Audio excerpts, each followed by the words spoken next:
Hi, everybody, and welcome back to the Gallowgateshots YouTube channel and podcast. We are here, Deka, to talk about Newcastle United's new signing, Anthony Gordon. And I think there's quite a few questions that may be on people's minds because I think as a fan base, majority have probably gone full circle on this signing. So go all the way back to when we were first linked, and Deka, the link materialized very quickly to the point where, he's signing. It wasn't just rumours. It was at the point where 40 million plus potential 5 million extra. Were you shocked by that? Do you think that was an area of the field that would needed that much investment in regards to price tag? Honestly, my whole thought process of this entire deal is fluctuated. I've changed. I've had strong opinions, and I've kind of came round a little bit. And then I've been everywhere. If I start from the very beginning of how I felt, I'll maybe get on to other things in a minute. But in terms of, is it an area? The question you're asking, probably not. When I first thought of it, thinking, what about my mate? Maxie's there. It's fine. We don't need anyone else over there. And then I thought Mickey's playing well. You've still got Murphy to a degree, right? Coming off the bench and doing a job in that position. So no. But again, maybe over time I've thought, do you know what it is actually? You can play either side. Mickey can't play every single week. Maxie equally can't play every single week. So yes, maybe it does make a lot of sense. And if you're being optimistic and one eye to the future, that's another player in the squad that can play European games. And I'm saying European lightly there. I think we'll probably get a European spot, but whether or not that's Champions League or Europa or Conference, whatever it may be, but that's a whole different topic. It's another body there as well. Well, that's what it is, isn't it? I think this is another thing I had where everyone was coming speaking to me going, do you think St. Maximin will now go because of him coming in?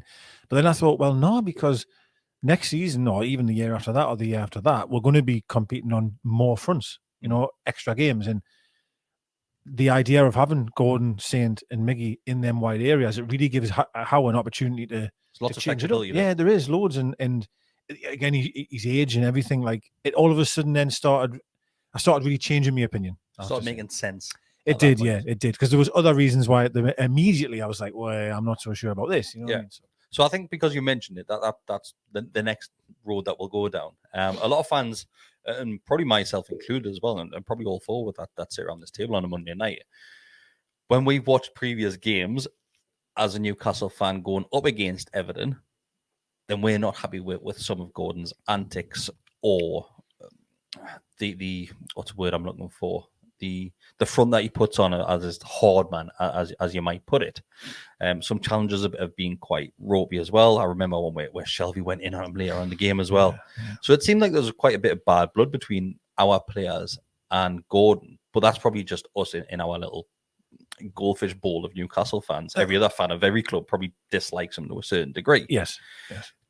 Do you think now that he's our player, we'll learn to love that? Because we're love with shithouses at the minute. Yeah, and we will. And we will. And I think this is the point I wanted to make was I find it very difficult that I never put anything on Twitter I don't believe about that. I just mean my own personal opinion is I'd never really liked the lad. And the reason why is because of these antics, right? He's diving all the time. And it wasn't just against us. I was watching likes of highlights on Match Today or watching matches on Sky, and he was the little prick. Yeah. He was. He just was. So when we're linked with him, just because we're linked with him doesn't mean all of a sudden I just forget all about that. And he's amazing. He's great. It's great. Which some people were doing, can I add, was like just forgetting what they probably originally thought. And just because the black and whites were after him, my eyes have changed. He's the best player ever. I can't do that. I can't. So my honest opinion was all of them antics that you've mentioned. Let's even go back to the last time we played them at home. I mean, goodness me, it was almost like Pickford was on the field, man. Yeah.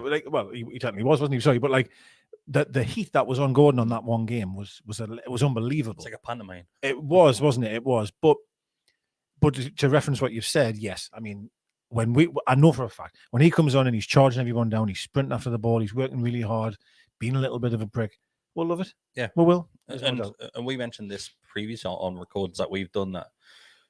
A lot of fans that were turning the nose up and talking down about this potential signing, which, like I mentioned, obviously has happened now, is that you just need to look back at the current players that we have on the field now, where opposition fans and players will detest them at times. But then you look even further back and it looks at like Craig Bellamy, who was an absolute handful and an absolute 100% tosser at times. Yep. But we loved him for that.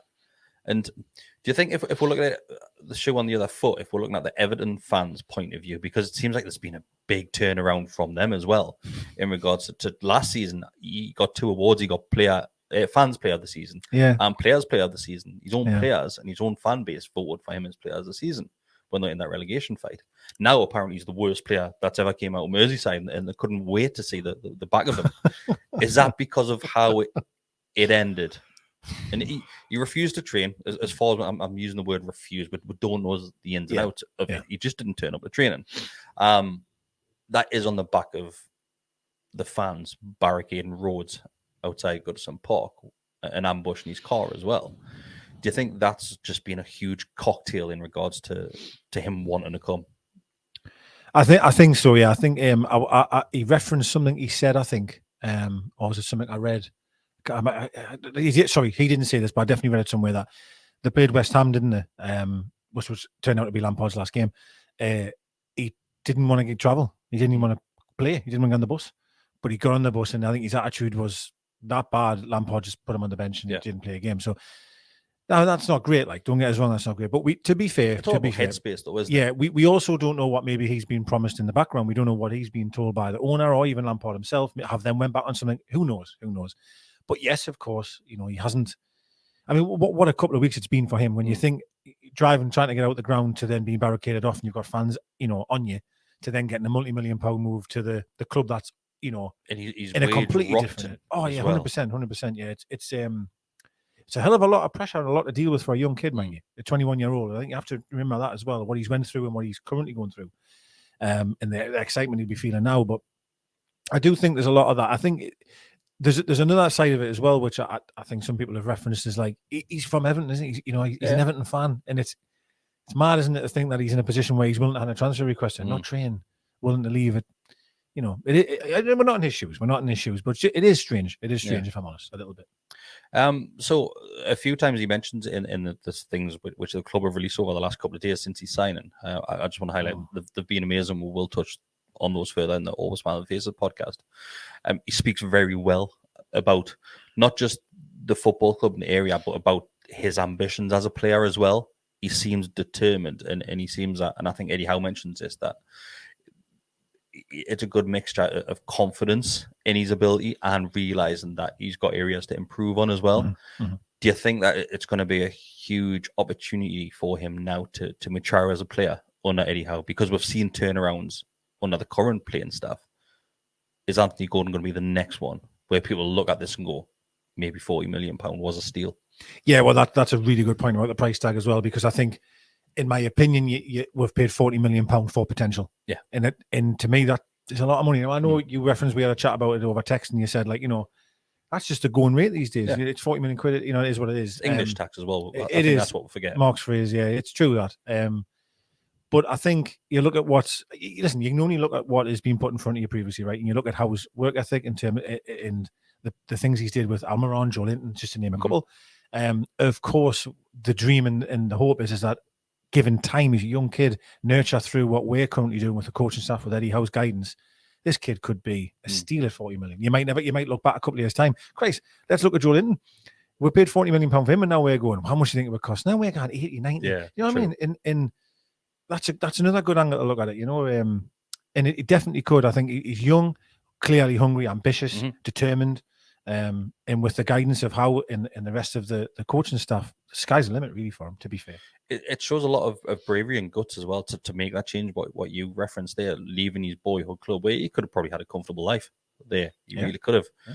To at the age of 21 to take such a big step, moving away from his little bubble that he's probably been used to, his friends and family that all live on Merseyside, and coming across the Tyneside. I know it's not a huge distance away, but it's a huge step to take for a 21-year-old. I think it is. I really do, and I think that.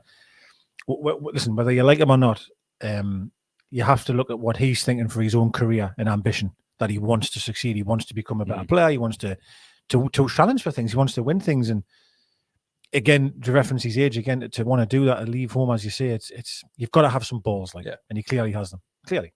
And a decent paycheck on the end of that move. Yeah, well, I don't know what salary obviously is happening, but I read he was on about 10,000 at Everton five times that maybe now. Would you say Plus probably he's signing on? Yeah, plus he's signed. So it's been nice for him, hasn't Yeah, it? Really, it's been a nice 48 hours, hasn't it? Yeah, it hasn't been bad. Right? But like I mentioned, but before we wrap this one up, he comes across really well. I was really shocked at how he conducted himself in those interviews and the media and the videos that the club put on. I was really shocked. I have to agree totally. I mean, and you know what it is, right? This is where us as fans sometimes, you really don't know. We are seeing such a small sample size of someone on the field. Yeah. I did not expect him to talk like that, to act that way. I was expecting massive chava for some reason. I was as well. I don't know what I was expecting, but it wasn't that. It wasn't that. So I have to give him a lot of credit on that one. And I'm going to probably repeat myself for those that watch the podcast later, but I thought the way that he managed to, I got a lot of pressure for him walking in that room, by the way, with all them players there. And listen, every other player has experienced that, but to walk in there, knowing what's just happened a few weeks ago against us, with a camera on him as well, kind of mic'd up in a way. Jason Tyndall egging him on as well. Yeah, he was, wasn't he? And I thought, again, he handled that really well. So, no, credit him. No, he comes across really well. I'm excited to see what he can bring to this football club because I think we haven't seen what he has on offer. Obviously, involved in an Everton team that's been fighting 2 relegation battles back to back. Like I said, he was their best player last season. Struggling this season, but we don't know what that's done. Everybody's struggling there. Yeah. But I think he's got bags of potential, like we've mentioned there, and I think he's going to have a decent career on Tyneside. I think so, and I think something which I think sometimes we forget about, and I only thought about this today. Where I was thinking, again, no, we're in a transfer window where we're spending money. We're buying young talent, up and coming talent. You know what I mean? That have already played at this level. We're spending 45 million pound. Last January we bought Bruno for 40 million. Do you know what I mean? We're spending money that, Christ almighty, we're trying to get the odd loan through these last minutes. You know what I mean? So it's really positive overall. But yeah, thanks everybody for joining us for this one. We will be back on the Always Smiling Face podcast on a Monday night, which goes live at 8:10. By the time you're watching this, we've already recorded that one. So go back, have a watch if you haven't listened. If you do like this stuff as well, you can become a member. You get more stuff and bonus features like this, early access to these sort of videos, and it is just $2.99 a month. See you next time. Bye.